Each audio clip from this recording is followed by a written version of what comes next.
El 5 de mayo de 1543, Isabel de Austria, princesa Habsburgo de 16 años, llegó a Cracovia para casarse con Segismundo II Augusto, rey de Polonia. Lo que prometía ser una gran alianza política, pronto se convirtió en uno de los matrimonios reales más trágicos de Europa.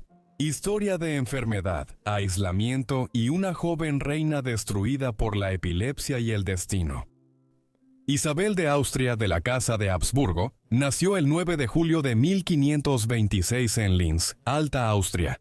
Ella fue la primera hija del matrimonio de Fernando I archiduque de Austria y Ana de Bohemia y Hungría. Se casaron 5 años antes y crecía la preocupación en la corte de los Habsburgo de que Ana no pudiera tener hijos. Esto habría sido un problema para cualquier línea real o aristocrática en la Europa moderna, época donde los matrimonios buscaban herederos varones e hijas para alianzas. Por suerte para la joven y solitaria princesa, la llegada de Isabel pareció dar vida a la guardería imperial. Pronto, los pasillos antes silenciosos de la pareja se llenaron con los llantos de sus príncipes y princesas recién nacidos. La archiduquesa Ana llegaría a tener 15 hijos, una cifra asombrosa, y, milagrosamente, la mayoría de ellos sobrevivió hasta la adultez, desafiando las mortales probabilidades de la infancia en el siglo XVI. Isabel creció en los sombríos pasillos del Palacio Hofburg en Innsbruck, rodeada de eruditos, cortesanos y la intensidad de un hogar devoto. Creció en un entorno donde aprender era privilegio y deber. Fernando y Ana, padres de Isabel, valoraban el conocimiento y dieron a sus hijos una educación exigente en idiomas, artes y fe católica. Dominaba alemán, italiano y francés, aunque curiosamente no polaco, idioma que le habría sido más útil en su trágico futuro. Sus días transcurrían entre lecciones de oración, melodías de clavecín y la devoción de su padre, que no permitía rumores. Al saber que un tutor bromeó sobre los cardenales, juró ejecutar a quien difundiera ideas luteranas. El mundo de Elizabeth era de libros, música y fe, basado en conocimientos y descubrimientos de generaciones pasadas. En 1530 o 1531, cuando Elizabeth tenía 4 o 5 años, Jakob Seisenegger, pintor de la corte austriaca, realizó su primer retrato. La pintura retrata a una niña feliz y saludable, con mejillas rojas y actitud amable. Pero no todo fue bien con Elizabeth en su infancia. Al crecer, Elizabeth empezó a tener convulsiones cada vez más graves y frecuentes. Actualmente se cree que Elizabeth era epiléptica. Esta era una condición envuelta en misterio durante el siglo XVI, una época en la que la revolución médica apenas estaba comenzando. Aún así había una conciencia creciente, y al menos reconocían que era una condición de salud. Antes la epilepsia se consideraba casi sobrenatural, y según la época y el lugar, podía tener una percepción negativa o positiva. En algunas culturas era vista como maldición divina, en otras como comunión con Dios o los dioses durante convulsiones. El desconocimiento médico sobre la epilepsia en la Europa del siglo XVI afectó profundamente la vida de Elizabeth. Aunque algunos la veían como una condición de salud, nadie realmente entendía lo que ocurría. Como veremos cuando Elizabeth viajó a Polonia como una joven novia, su condición comenzó a salirse de control. Los susurros llenaron las cortes reales. Unos decían que su suegra rencorosa la envenenaba en secreto. Otros culpaban al diablo, pero la verdad era aún más trágica. No hubo veneno ni conspiración, solo el cuerpo de la joven reina traicionándola, mientras su epilepsia empeoraba silenciosa e implacable. Antes de seguir a Isabel en su viaje a Polonia, retrocedamos al año 1526, año de su nacimiento, menos de 2 meses después de llegar al mundo. La guerra estalló en Mohacs, una llanura en Hungría junto al Danubio, el 29 de agosto de 1526. La batalla de Mohacs fue uno de los enfrentamientos más decisivos de la historia europea. Tras más de 2 siglos de expansión por el cercano Oriente, Turquía, el Levante, Egipto y los Balcanes, el Imperio Otomano ahora apuntaba al centro de Europa. El sultán Suleimán. Primero marchó a Hungría y enfrentó al rey Luis. Primero y sus aliados que tenían menos fuerzas. Entre los voivodas y señores de Transilvania y Valaquia, la batalla terminó en victoria turca y expansión al norte. Además, el rey Luis II murió en ella. Su muerte provocó una disputa sucesoria que marcó la infancia de Isabel en Linz y Viena. Ella no sabía que esa batalla, 7 semanas tras su nacimiento, definiría su vida. El rey Luis II de Hungría murió a los 20 años sin heredero. Con su fallecimiento, la línea directa de reyes Jagellón, que había gobernado Hungría desde la muerte del rey Matías Corvino en 1490, llegó a su fin. Luis II también fue rey de Croacia y Bohemia, mientras que algunas de las tierras que él había gobernado en nombre ahora estaban ocupadas por los turcos otomanos y permanecerían así durante siglos. En algunos casos, el precio por decidir quién lo sucedería fue considerable. 3 coronas diferentes, las de Hungría, Bohemia y Croacia. Había 2 grandes aspirantes al trono. Uno era el padre de Isabel. La esposa de Fernando, la madre de Isabel, se llamaba Ana de Bohemia y Hungría por una razón. Ella era la hermana del ahora difunto rey Luis II y la hija de Vladislao II, quien había gobernado Hungría, Bohemia y Croacia hasta su muerte en 1516 a través de Ana. Los hijos de Fernando, como la pequeña Isabel, eran herederos de sangre de la dinastía Jagellón, continuación viva de esa línea real. Su reclamo no era solo por conquista o política, sino por la sangre, un puente matrilineal que unía a los Habsburgo con las coronas vencidas de Europa Central. El segundo candidato a los 3 tronos era Juan Zapolio, voivoda de Transilvania. Como señor fronterizo húngaro, tenía apoyo de la aristocracia, que lo nominó para suceder a Luis II. También tenía parentesco con la alta aristocracia polaca, un reino donde una rama separada de la dinastía Jagellón gobernaba tanto el reino de Polonia como el Gran Ducado de Lituania. Aunque el rey Segismundo I de Polonia no planeaba reclamar los tronos de Hungría, Croacia y Bohemia, no podía ignorar la amenaza de los Habsburgo. Para frenar su creciente poder, apoyó a Juan Zapolio, el rival de Fernando.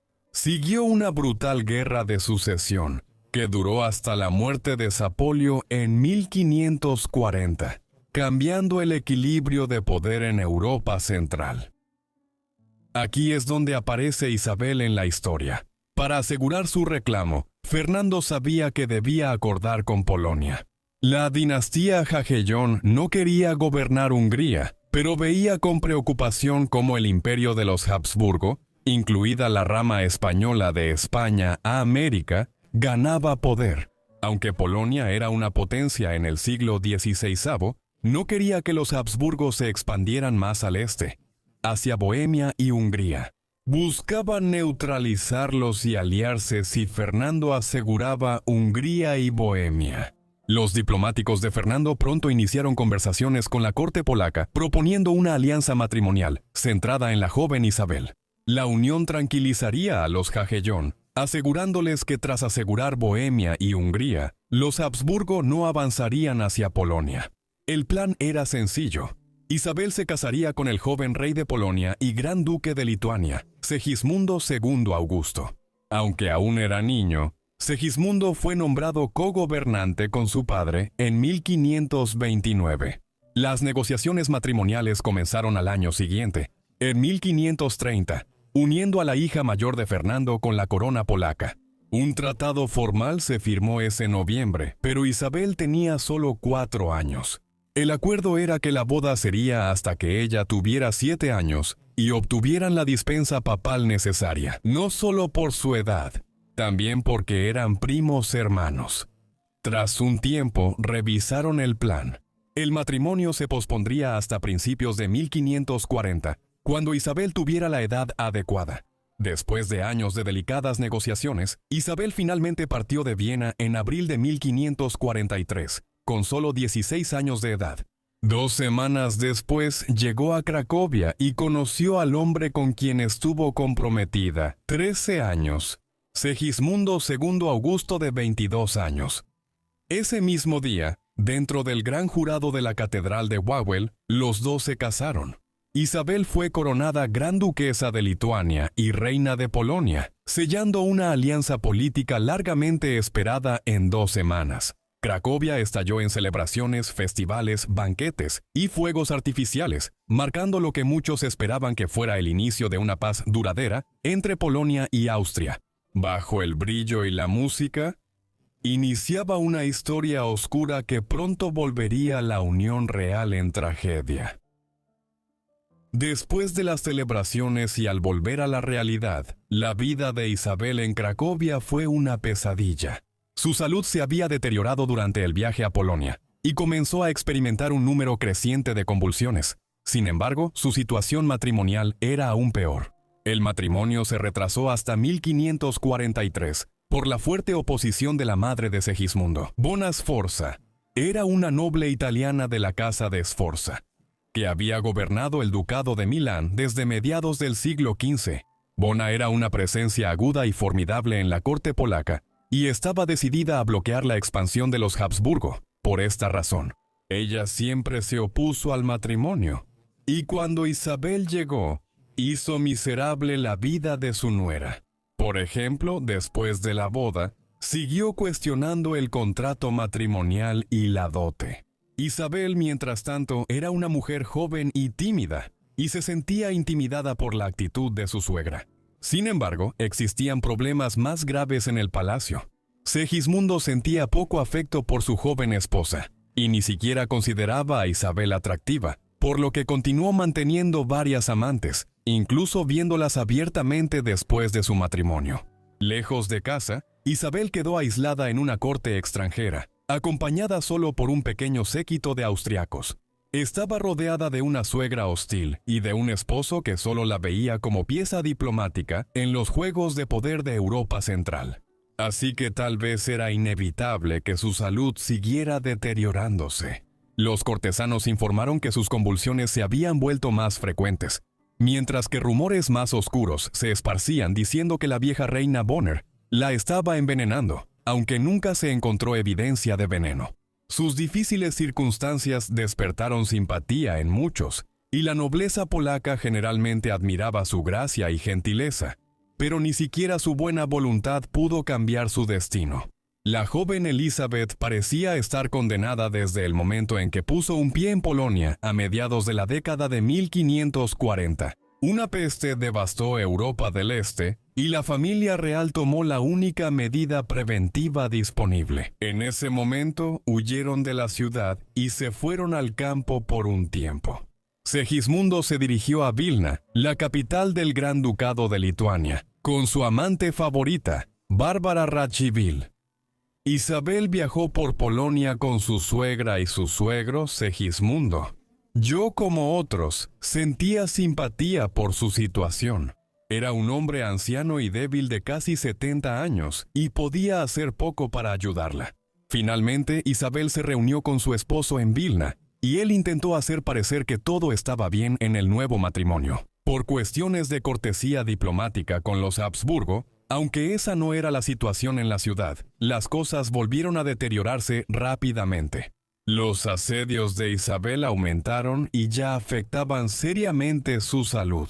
A inicios del verano de 1545, era evidente que Isabel estaba en crisis y desesperada. Se escribió a sus padres en Austria y sus médicos se apresuraron a estar a su lado, pero ya era demasiado tarde. El 15 de junio de 1545 en Vilna, la joven reina falleció a los 18 años, 3 semanas antes de cumplir 19. La corte se sumió en el luto y fue sepultada en la catedral de Vilna 9 días después. Segismundo II Augusto gobernó Polonia hasta 1572 y supervisó la unión formal con el Gran Ducado de Lituania en la mancomunidad polaco-lituana. Tras un corto segundo matrimonio con su amante, se casó con Catalina de Austria, hermana menor de Isabel, en 1553. Al final, ninguno de los 3 matrimonios de Segismundo tuvo hijos. Cuando murió en 1572, la corona polaca pasó temporalmente a la Casa Real de Valois. En 1575, su hermana, Ana Jagellón, ascendió al trono como la última de su linaje. Luego, la Casa de Vasa asumió la corona polaco-lituana. La intriga diplomática de la corona polaca, al final, no sirvió de nada. Gracias a todos por ver este video sobre Isabel de Austria. Si tienen algún comentario o sugerencia, asegúrense de dejarlos aquí abajo. Y espero que estén suscritos y tengan las notificaciones activadas para recibir todos mis videos en cuanto los suba. Eso es todo. Nos vemos en el próximo Vidas Olvidadas. Gracias.